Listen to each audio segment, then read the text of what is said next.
Mika Galvao qui se prend 1 an de suspension pour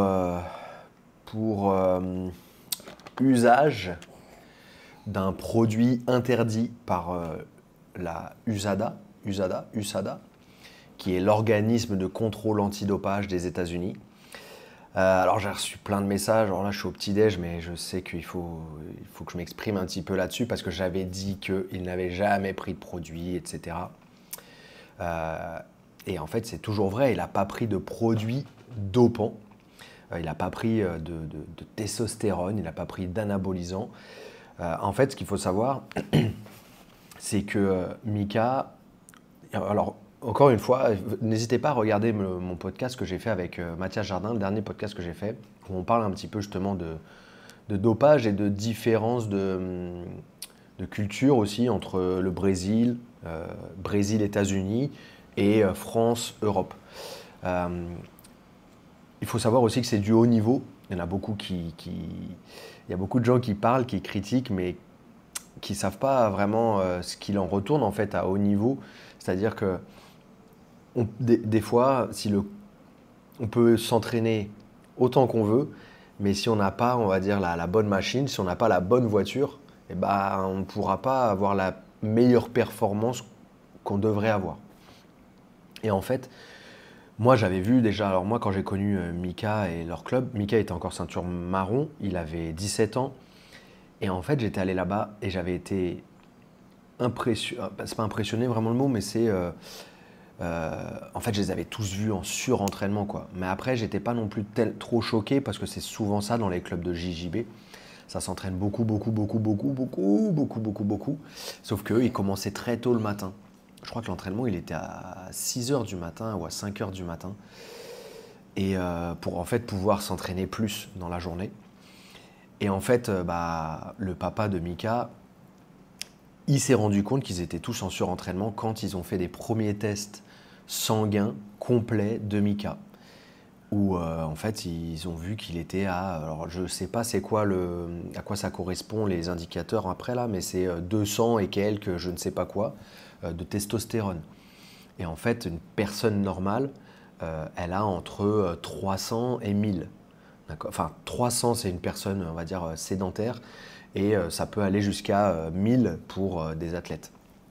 Et lui, il était à 230 ou quelque chose comme ça. De toute façon, il y a tous les chiffres. Alors le papa de Mika, il a partagé en fait tous les examens de Mika depuis 2021. Et en fait, on voit l'évolution de la testostérone, mais cette évolution, elle est aussi due au fait qu'ils ont recalibré leur entraînement. Et puis, il est suivi par un médecin du sport, un médecin de la performance. Et en fait, ce médecin a prescrit du clomifène, je crois que ça se dit comme ça en français, clomifène. Je ne suis pas médecin, je ne vais pas faire comme 90% ou 99% des gens sur Internet qui vont dire ah, clomifène, c'est pour ci, c'est pour ça, machin, alors qu'ils ne connaissent pas grand-chose. Je ne vais pas faire le médecin, mais en gros, en fait, c'est pour favoriser la production de testostérone. Mais c'est pas, on vous injecte pas de la testostérone. Donc en fait, il n'a pas pris d'anabolisant, il n'a pas pris de produit dopant, il a pris un produit qui est interdit par l'USADA. Et en fait, ça, lui, il ne le savait pas, son père non plus ne le savait pas, et c'est vraiment le médecin qui a prescrit ça en pensant que c'était autorisé, et en fait, c'était pas autorisé. Donc voilà, là, pour le coup, la faute, elle est vraiment du médecin, alors il y en a plein, ouais, ils peuvent dire ce qu'ils veulent et tout. En fait, c'est juste aller regarder les examens de Mika et voir l'évolution, et que l'évolution, elle est normale, et qu'elle n'est pas, c'est pas d'un seul coup, il est monté, et puis il a pris une testostérone incroyable, ça reste dans les normes. Donc en fait, il y a le truc, j'en parle un petit peu dans le podcast avec Mathias, c'est comment vous voulez. En fait, on nous dit, ouais, il ne faut pas prendre de produits, ou il ne faut pas jouer avec ça, on doit combattre avec le corps qu'on a, etc. Mais en fait, ça en devient pas juste si on ne vient pas contrôler la quantité de testostérone, ou peu importe, contrôler, faire des contrôles sanguins, voir comment va le corps, comment il fonctionne, et s'il y a des choses qui ne vont pas, s'il y a des anomalies, eh ben, essayer de corriger ça. Et normalement, le médecin pensait que c'était un produit qui était autorisé, mais en fait, il ne l'était pas. Et c'est pour ça que Melky, le papa de Mika, est très très très énervé contre le médecin. Et comme il dit, moi, c'est pas mon boulot, je suis pas médecin. Si le médecin il me dit qu'il peut prendre ça, bah il prend ça. Et puis voilà. En tout cas, tout ça pour dire que, voilà, c'est une décision qui est normale, on va dire. C'est normal de toute façon. C'est pour ça que vous avez vu un petit peu partout, Mika a accepté, parce qu'en fait, ils étaient en discussion et peut-être même, je pense pas en procès, mais en tout cas, il y avait des avocats et tout. Il y avait un avocat du côté de l'équipe de Mika qui essaie de défendre la cause et qui essaie d'expliquer pourquoi, etc. Mais en fait, à partir du moment où on a ingéré un produit qui n'est pas autorisé, eh bien, on est puni, quoi. Donc, en gros, c'est ça, ils ont arrêté de chercher à se justifier et tout, puis ils ont dit, bon, bah vas-y, on accepte la peine de 1 an, et puis voilà, on avance, quoi. Donc c'est là où on en est. N'hésitez pas à aller voir sur Instagram, j'ai partagé pas mal les posts de Mika et de son papa. Alors pareil, parce qu'on m'en a envoyé depuis hier, j'ai reçu beaucoup beaucoup de messages. C'est pas, enfin en fait, moi je les apprécie parce que je pense que c'est une bonne image pour notre sport, malgré cet événement-là. Je pense que c'est une bonne image, je pense que c'est des gens qui sont très bien. Et c'est dans cette direction-là que j'aimerais que notre sport il aille. Euh, voilà, avec du travail, du respect, enfin voilà, tout ce qu'ils représentent, tout ce qu'ils sont humainement aussi. Voilà, c'est plus de gens comme ça que j'aimerais dans notre sport et c'est pour ça que je les apprécie et que j'essaye de les aider du mieux que je peux avec leur projet social. D'ailleurs, on va essayer de mettre d'autres choses en place parce que je ne sais pas si vous avez vu là récemment, Melky il a partagé, il a fait une vidéo où il était à Manaus dans leur projet social. Et franchement, enfin, donc c'est triste tout ce qui se passe, mais c'est beau tout ce qu'il est en train de construire et tous les enfants qu'il est en train d'aider. Les histoires, c'est genre, ah, le petit là, bah, son père, il est trafiquant, et puis sa maman, je sais pas ce qu'elle fait. Et puis en fait, ils l'ont pas. Qu'est-ce qu'il y a? Hoje tem escola? Hoje tem escola. Tá bon? Et 7h30, excusez-moi, mes garçons sont partis à l'école, mais ma fille est toujours là. Ouais, du coup, et voilà, il y a des enfants, bah en fait, ils sont des enfants qui ont 4 ans, 5 ans, 6 ans, qui sont abandonnés en fait, et qui sont dans la rue, et qui savent pas quoi faire. Et si en fait on les récupère pas dans un projet où on les encadre pas, bah ça se termine forcément mal. Ça se termine forcément mal. Donc voilà, il a de plus en plus d'enfants, et en plus ça se sait de plus en plus qu'il aide les enfants à changer de vie, enfin à avoir des opportunités dans leur vie.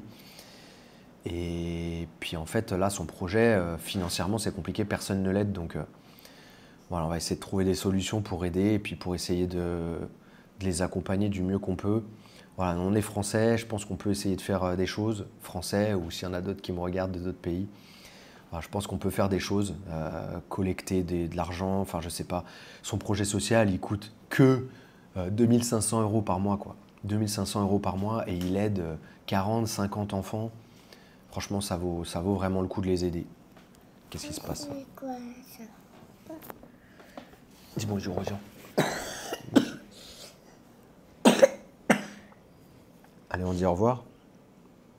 Ciao. J'arrive. Papa, c'est quoi essa blusa? Não sei, vai ter que ver com a mamãe. Tá bom? J'arrive. Bon, je vais vous laisser les amis. En tout cas, voilà, juste... alors c'est juste un truc aussi qui est marrant, c'est que j'ai des amis qui sont avocats, donc américains, avocats. Et en fait, ils ont même pas... C'est marrant parce que des fois, c'est leur boulot en fait de faire attention à ce qu'on dit, de faire attention à pas laisser les émotions nous prendre pour quand on va réfléchir à un sujet. Et en fait, tout de suite, c'était il est dopé, mais etc. Enfin, c'est des mecs qui combattent. Ah, combien de fois j'ai combattu contre des mecs dopés et tout. Et en fait, non, quoi. C'est juste que quand les joueurs de foot à haut niveau, ils font des tests sanguins tous les 6 mois, tous les 1 an, et puis s'il y a des choses qui ne vont pas, on essaie de les corriger. Bon, bah, les cyclistes, on va pas en parler parce que bon, c'est la même chose, quoi. C'est la même chose. Ils vont essayer de corriger. Mais voilà, dès que c'est du sport de haut niveau, eh ben, on va faire des examens et puis on va essayer de corriger du mieux qu'on peut, quoi, les choses. Donc, Mamãe voilà. disse pode. Ah, pode, tá bom. Tá bon. Et puis voilà, en tout cas, voilà, ça sert à rien de. Il y en a beaucoup qui jettent des cailloux, comme à Jésus à l'époque. Mais voilà, je pense qu'il faut pas juger aussi vite que ça, prendre bien toutes les informations avant de vouloir jeter la pierre. Et puis aussi des fois se regarder dans le miroir parce que on critique souvent certaines personnes, mais nous-mêmes on n'est pas à 100% parfait. Personne n'est parfait, on fait tous des erreurs. Là pour le coup, je pense pas que ce soit eux qui aient fait l'erreur, je pense que c'est le médecin qui a fait une erreur. Et puis bah voilà, le mal il est fait, on avance et puis voilà, de toute façon, je pense qu'il en sortira que plus grand de tout ça. Je pense que ça va même lui faire du bien. Ça va être un moment dur à passer, je pense. Dur, pas dur, mais ça va lui faire du bien. Donc voilà, ne jugeons pas trop vite les gens. Soyons, pesons nos mots et puis on continue d'avancer. Voilà, merci à tous. N'hésitez pas à commenter. Encore une fois, je ne suis pas médecin. Si j'ai dit des bêtises, n'hésitez pas à me corriger dans les commentaires. J'essaie juste de vous ramener un petit peu toutes les infos que j'ai. Pareil pour le cas de la blessure, là, c'était pas dans le club de Rainer-Gracie. Pourtant, j'avais lu 2-3 articles, c'est ce qu'ils disaient. J'en avais discuté avec 2-3 personnes, c'est ce qu'ils avaient dit. Enfin, ou alors j'ai mal compris, c'était en anglais. Voilà, j'essaie de vous ramener un peu des informations, mais c'est vrai que des fois, je peux dire des bêtises. Donc n'hésitez pas à me corriger dans les commentaires. Et si j'arrive à corriger après la vidéo, je la corrige. Ok? Allez, merci à tous. Je vais aller m'entraîner et on se voit dans la prochaine vidéo. N'oubliez pas, dans la description, il y a plein de cadeaux pour vous. Allez checker ça. Et puis on se voit très bientôt. Une belle journée à vous. Ossa!